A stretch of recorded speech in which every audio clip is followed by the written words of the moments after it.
صاحب فتلقى آدم من ربه کلمات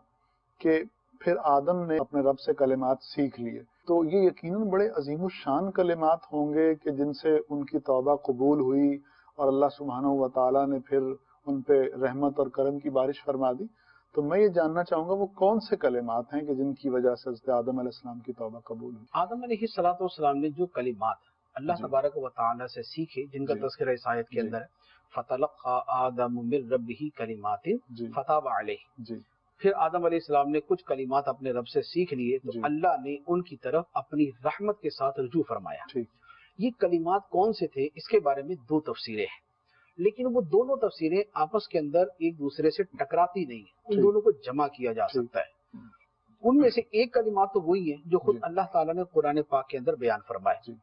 وہ مشہور کلمات ہیں، ربنا ظلمنا انفسنا وان لم تغفر لنا وترحمنا لنکونن من الخاسرین، اے ہمارے رب ہم نے اپنی جانوں پر زیادتی کی، اگر تو نے ہمیں معاف نہ کیا تو ہم خسارہ پانے والوں میں سے ہو جائیں گے، ہم پہ رحم نہ کیا، ہمیں معاف نہ کیا تو ہم خسارہ پانے والوں میں سے ہو جائیں گے۔ ایک تو یہ کلمات ہیں جو خود قرآن پاک کے اندر ہی موجود ہیں کہ اللہ تبارک و تعالیٰ نے آدم علیہ السلام کی طرف منسوب کرتے ہوئے ان کلمات کو بیان کیا۔ دوسرے کلمات وہ ہیں جو حدیث مبارک کے اندر بیان ہوئے۔ حدیث مبارک کے اندر دلائل النبوہ میں، مستدرک للحاکم کے اندر اور دیگر بھی حدیث کی کتابوں میں ہے، حضرت سیدنا عمر فاروق رضی اللہ تعالیٰ عنہ نے فرمایا کہ جب آدم علیہ السلام ایک عرصہ تک اللہ تعالیٰ کی بارگاہ میں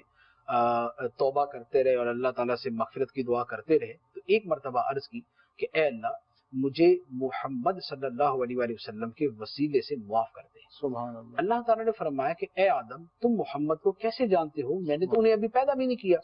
تو آدم علیہ السلام نے عرض کی کہ یا اللہ جب تو نے مجھے پیدا کیا تھا میں نے نگاہ اٹھا کے دیکھا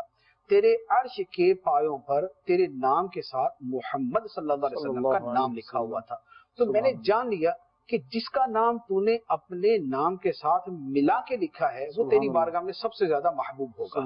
تو اللہ تبارک و تعالیٰ نے ارشاد فرمایا کہ اے آدم علیہ السلام تو نے سچ کہا، محمد صلی اللہ علیہ وآلہ وسلم میرے نزدیک سب سے زیادہ محبوب ہیں اور میں ان کے صدقے تمہاری توبہ قبول کرتا ہوں، اگر میں انہیں پیدا نہ کرتا تو میں تمہیں بھی پیدا نہ کرتا۔ یہ روایت جو ہے یہ حدیث کی متعدد کتابوں کے اندر موجود ہے۔ تو اس سے یہ پتہ چلتا ہے کہ آدم علیہ السلام کو جو کلمات سکھائے گئے جن کا اس آیت کے اندر تذکرہ ہوا وہ کلمات کی دو چیزیں تھیں، دو کے علاوہ بھی ہو سکتی ہیں لیکن روایتوں کے ذریعے جو ہمارے سامنے ہیں وہ دو ہیں، ایک ربنا ظلمنا انفسنا وان لم تغفر لنا وترحمنا لنکونن من الخاسرین، اور دوسرا یہ جو تھے کہ اے اللہ محمد صلی اللہ علیہ وآلہ وسلم کے صدقے میں میری توبہ کو قبول فرما۔ تو یہ وہ کلمات ہیں جو آدم علیہ السلام نے سیکھے اور جن کے صدقے پھر اللہ تعالیٰ نے ان پر اپنی رحمت فرمائی، ان کی توبہ کو قبول فرمایا۔